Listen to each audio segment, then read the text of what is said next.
C'est un honneur pour nous d'accueillir ce sommet pour un nouveau pacte financier mondial.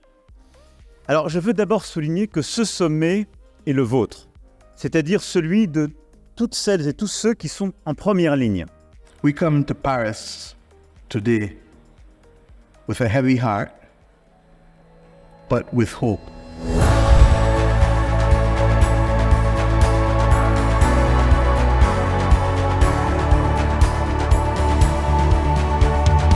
Ce sommet, il est un peu hors norme, parce qu'en fait, il est horizontal. On a un sommet où tous les pays sont à égalité, et en plus, il y a la société civile. Et la société civile permet plus de transparence.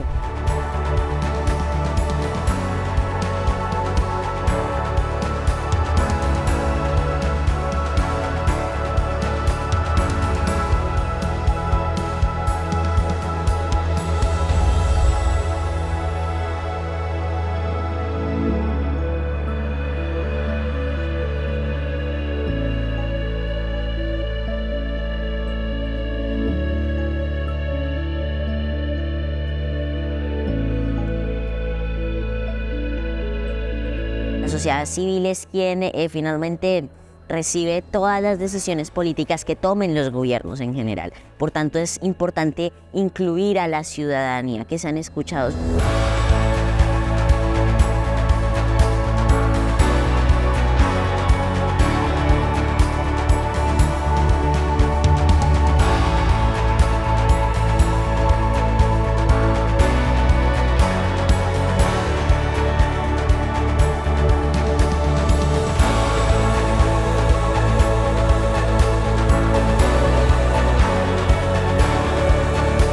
As you are considering a new finance pact, it must be a pact that supports an equitable fossil fuel phase-out in conjunction with an equitable renewable energy phase-in.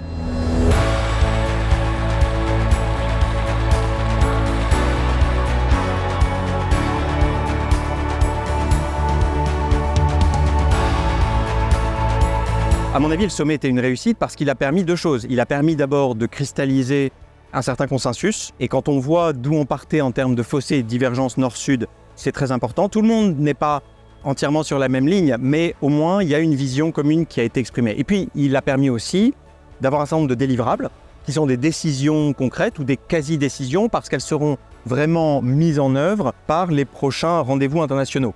Par exemple, au G20 de New Delhi ou encore à Marrakech au moment des réunions de printemps du FMI et de la Banque mondiale, où là, on verra ces institutions évoluer. Nous, au Forum de Paris sur la paix, en novembre, on aura un autre moment de suivi du sommet sur certains points qui sont un peu orphelins, qui ne seront pas traités par le G20, qui ne seront pas traités par la COP28 qui suivra. Et on pourra transformer, disons, ce moment-là en décisions concrètes et continuer la conversation, en quelque sorte, de la méthode de Paris ou de la doctrine de Paris qui a été initiée pendant ce sommet.